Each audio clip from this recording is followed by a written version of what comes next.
Music director Tuntun Babu Salha Hajipur Vaishali. तोरा हके गोरिया रे नहीं भुलाई, मन करे बढ़ के पानी में डूब जाई। तोरा हके गोरिया रे नहीं भुलाई, मन करे बढ़ के पानी में डूब जाई। हमर उमरिया लेके जी है हो, हमर उमरिया लेके जी है, जन गईनी बारे ते हर जाई। तोरा हके गोरिया रे नहीं भुलाई, मन करे बढ़ के पानी में डूब जाई। तोरा हके गोरिया रे नहीं भुलाई, मन करे बढ़ के पानी में डूब जाई। हमर उमरिया लेके जी है हो, हमर उमरिया लेके जी है, जन गईनी बारे ते हर जाई। तोरा हके गोरिया रे नहीं भुलाई, मन करे बढ़ के पानी में डूब जाई।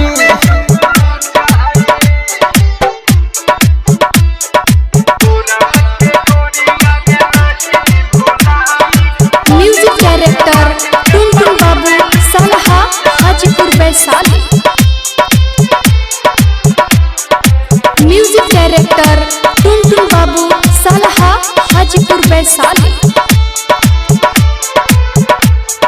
हम न जननी ऐसा न करबे, हम न जननी ऐसा न करबे, जियते बनी मुआला जस बिसरबे। रही न खुश अब बढ़ल बेचैनी, हाँ रही न खुश अब बढ़ल बेचैनी, दिल के दर्द सारा हम सुनाई। तोरा हके गोरिया रे नहीं भुलाई, मन करे बढ़ के पानी में डूब जाई। तोरा हके गोरिया रे नहीं भुलाई, मन करे बढ़ के पानी में डूब जाई। Music director Tuntun Babu Salha Hajipur Vaishali. Music director Tuntun Babu Salha Hajipur Vaishali. Mix by Aditya recording studio Gopalganj. रखिए याद से सोनाथ के बतिया, रखिए याद से सोनाथ के बतिया, कतही न मिली हमारा जस संगतिया।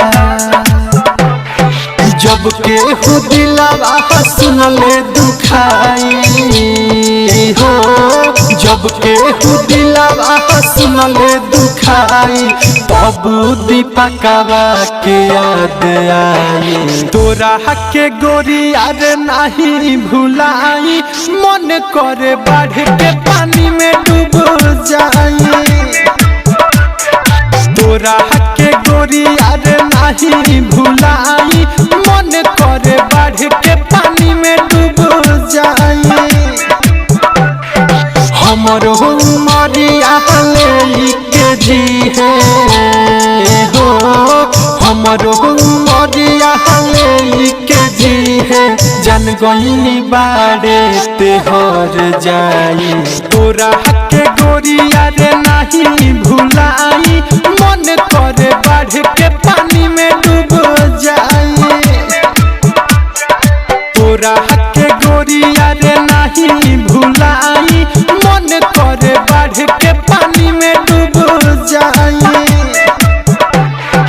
हमर उमरिया लेके जी है हो, हमर उमरिया लेके जी है, जन गईनी बारे ते हर जाई। तोरा हके गोरिया रे नहीं भुलाई, मन करे बढ़ के पानी में डूब